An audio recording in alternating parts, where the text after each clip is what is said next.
nggak bisa baca perasaan kita hari esok dan akan datang.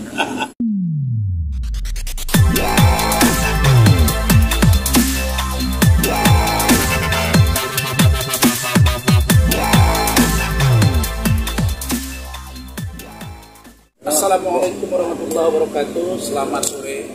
Terima kasih rekan-rekan media yang kami sayangi dan kami cintai.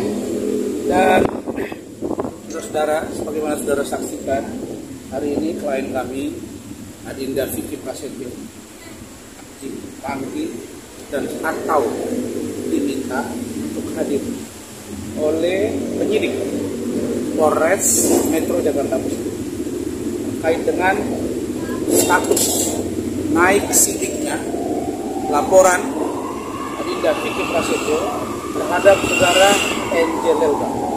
Jadi pemberitahuan tentang naik sidik itu sudah ada dan silakan kamu melihatnya.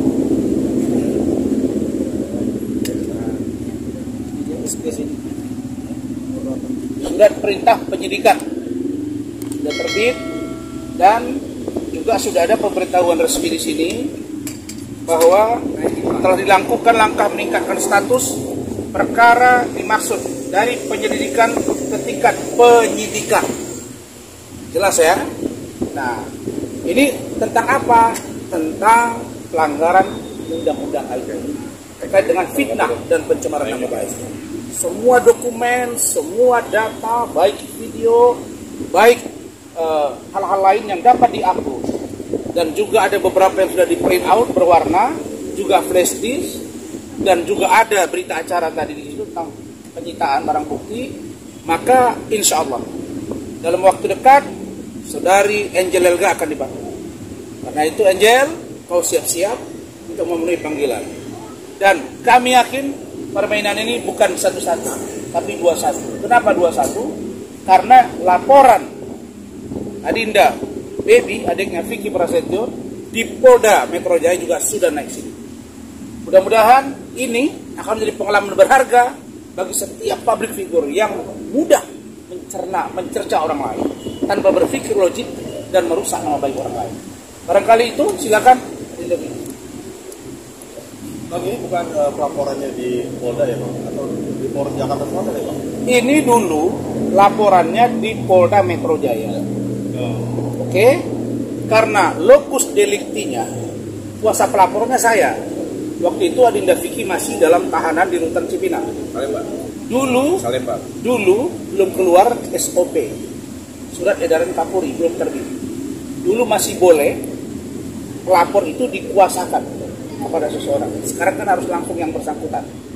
Nah, oleh karena itu maka pada saat itu saya sebagai kuasa pelapor, semua dokumen kita lengkapi dan beberapa waktu yang lalu digelar dan akhirnya naik sidik. Jadi laporan ini ada di Polda Metro, dilimpahkan ke Polres Jakarta Pusat. Gitu. Artinya hari ini Bang Vicky menjalani pemeriksaan ya. Berapa pertanyaan Bang tadi Bang? Banyak ya, hampir ada 20 lebih pertanyaan. Ya, sekitar apa itu? Yang lama. Sekitar apa aja tuh Bang yang ditanyakan? Ya, tentang video di menit keberapa, ini seperti ini kalimatnya gitu. Terus ada beberapa kayak perkenalan dulu waktu sebelum suami istri pertama kali kenalnya di mana gitu diulas dari awal lagi kronologis. Bang, ini kan kalau jika dilihat cukup alot ya jalannya proses hukum ini. Merasa sedikit kecewa nggak sih Bang? Iya, enggak, kita nggak kecewa. Justru sebenarnya kami yang sangat sibuk. Adinda Vicky Prasetyo kan dia sekarang punya usaha, punya klub, punya band, dan saya juga. Jadi saya datang dari Semarang, beliau juga baru tinggalkan usaha, datang ke sini gitu. Tetapi ingat, proses hukum tetap jalan. Yang paling prinsip bagi kami adalah Angel Elga harus mempertanggungjawabkan perbuatan. Ya. Kenapa kami katakan harus bertanggung jawab? Karena tidak semudah itu cara orang untuk menghina dan merendahkan orang lain. Jadi karena itu maka proses hukum yang sedang kami lakukan itu semuanya on the track. Dan kami sudah kaji tadi di dalam. Kalau misalnya ada 2 LP, lalu kemudian dua-duanya jalan, bagaimana proses panggilan polisinya? Kan begitu? Iya. Karena itu dia harus penuhi kedua-duanya. Kalau ada proses persidangan, misalnya terbukti kedua-duanya bersalah oleh majelis hakim dan ingkrah misalnya, maka dia harus menjalani proses hukum itu masing-masing dari satu LP dan LP yang lain, artinya 2 LP dong. Berikutnya akan ada debatable di dalam yang mengatakan, dapatkah Angel Elga ditahan? Kalau dalam filosofi pemahaman hukum saya, dapat ditahan. Kenapa dapat ditahan? Kita ambil jurisprudensi. Contoh Nikita Mirzani, ditahan nggak? Ditahan. Laporan saya sendiri terhadap Denis Cariesta juga lebih tidak jauh beda. Menurut saya juga itu bisa ditahan. Ini juga kalau penyidik berani dan memang dasarnya kuat dan dapat diragukan nanti akan menghilangkan barang bukti dan mengulangi perbuatan yang sama sesuai dengan aturan hukum yang berlaku, maka dapat ditahan. Dan jaksa juga datang. Karena itu kita sedang berusaha melengkapi. Dan sekarang begini, Angel Elga berkali-kali dipanggil tidak datang, kan begitu ya? Nah, dia merasa mungkin dia seorang yang kuat, punya power. Nah ternyata, sini. Nah sekarang Angel, you tidak datang sekali tidak apa-apa, 2 kali, 3 kali kami dorong untuk you ditahan. Maksudnya, panggil paksa. Karena itu tidak ada dasar bahwa hukum tidak berjalan. Karena itu kami dan keluarga Vicky, terutama ibunya, adiknya yang merasa tercemar nama baiknya, Vicky secara pribadi yang dirusak nama baiknya, melakukan laporan hukum dan sudah berjalan. Begitu. Kira-kira kenapa Bang kondisinya atau pasalnya? Ya itu kan ada perbaikan ya, ada KUHP baru, ada sebelumnya pasal 27 ayat 3, pasal 45 ayat 3 kan gitu ya. Itu semua ada antara 4 sampai 6 tahun. Karena itu saya berkeyakinan Angel Elga ini dapat ditahan oleh Polres Metro Jakarta Pusat dan Polda Metro dengan laporan BP. Berikutnya jaksa, apalagi kalau kasus seorang Nikita Mirzani saja bisa ditahan oleh jaksa, kenapa dengan Angel Elga tidak? Nah lalu kemudian orang banyak berpikir, oh tuh Nikita Mirzani bebas. Bebasnya bukan karena proses hukum di sana yang maaf ya dalam tanda kutip karena Nikita Mirzani tidak terbukti bersalah, bukan begitu.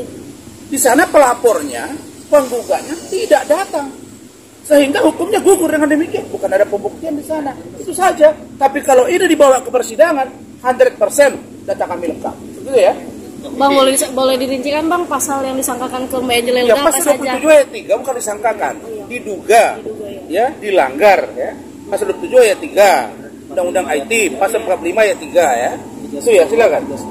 Ada 4 pasal. Yang pertama pasal 27 ayat 3, yang kedua pasal 45 ayat 3 Undang-Undang RI nomor 19 tahun 2016 tentang perubahan atas Undang-Undang nomor 11 tahun 2008 tentang informasi dan transaksi elektronik, dan atau pasal 310 KUH pidana dan atau pasal 311 KUH pidana. Jadi pasalnya ada 4 ini yang dituduhkan. Jadi dari rangkaian pasal-pasal itu menambah keyakinan kami bahwa penyidik dapat menahan Angel Elga apabila sudah naik status menjadi tersangka. Tentunya akan diuji melalui ahli yang sudah ada. Dan ada kesempatan Angel Elga untuk dia mendatangkan ahli, monggo. Tapi kami berkeyakinan berdasarkan fakta-fakta, dokumen, video, dasarnya cukup kuat untuk menahan yang bersangkutan dan menaikkan status menjadi tersangka. Oke? Cukup ya? Bang Vicky, ini kan udah bergulir lama sekali Bang. Abang juga udah beraktivitas seperti biasa. Apakah masih ada dendam Bang sehingga melanjutkan proses hukum ini Bang? Jadi kalau namanya kita dipanggil, tiba-tiba ada surat panggilan, jangankan kita sebagai pelapor, terlapor juga saya nggak pernah nggak datang. Saya selalu datang gitu setiap ada panggilan, itu sebagai bentuk kita menghormati institusi. Karena sebagai penyidik juga dia udah meluangkan waktunya untuk mengurusi perkara ini. Jadi seyogianya saya datang hari ini. Tapi kalau untuk hal kedepannya seperti apa dan bagaimana kita nggak pernah tahu. Tapi pribadi Bang Vicky sendiri seberapa optimis akan dapat menjebloskan? Ya kalau itu ya kuasa hukum lah yang lebih paham ya. Kalau pribadi saya sih hari ini hanya menjalankan panggilan yang sudah saya terima dari beberapa hari sebelumnya. Apakah akan menutup pintu perdamaian, Bang? Kenapa? Nggak tahu. Saya prosesnya kan kita laluin rangkaiannya. Tadi saya udah dimintai keterangan, setelah naik sidik saya dimintai keterangan sebagai pelapor. Nanti dalam waktu dekat ini dipanggil si terlapornya. Kita juga nggak tahu ya nanti akan ada mediasi atau apa, saya juga nggak paham. Tapi yang pasti hari ini ya saya hanya menjalankan rangkaian panggilan aja. Tapi kalau di tengah proses hukum bergulir Mbak Angel Elga ngajuin perdamaian gimana Mas Vicky? Ya nggak tahu lah, kita nggak bisa baca perasaan kita hari esok dan akan datang. Begini. Ada yang menarik dari figur seorang Vicky. Ini sebagai adik saya ya, saya nangani banyak beberapa artis. Gini, Vicky ini begitu dia menikah dengan seseorang, dia full mencintai perempuan itu. Tapi begitu dia merasa disakiti dan dilepasnya istri sebagai istri, dia tidak pernah ada dendam di situ. Ini saya lihat ya, dari pengalaman saya melihat dia dari Angel dan dengan Kalina, dia tetap enjoy, usahanya jalan terus. Jadi kalau itu nggak ada dendam, hanya saja terbukti ya. Ini yang ngotot manggil kami adalah penyidik, bukan Adinda Vicky, bukan mereka yang bang kapan bang. Artinya apa? Ini tidak dendam. Tapi kalau proses hukum ya, falsafahnya jelas itu. You saya maafkan, tapi saya tetap tidak bisa lupakan. Itu saja. Oke, cukup ya. Yang mana tuh? Postingan yang paling mengganggu. Yang penyebaran yang nama mengatakan Vicky, ya katakanlah seorang perempuan laki-laki yang suka bertukar-tukar pasangan, kan begitu ya. Kemudian keluarganya yang dikatakan ya keluarga kurang baik, ya spesifikasinya ada di atas. Nah, jadi barangkali itu cukup ya. Artinya ada ujaran kebencian ya bang? Hah? Ada ujaran kebencian ya? Ada unsurnya. Tapi 3, 10, 3, 11 makanya contohnya tadi itu ada 4 berlapis. Ya kita lihat aja. Oke. Terima kasih. Apa? Saya kira itu bisa minggu depan. Ya, nanti kita kabari kalian. Tapi ini kalian boleh wawancarai dia, datangi dia. Ya, biar dia bisa nyenyak tidur. Thank you. Oke.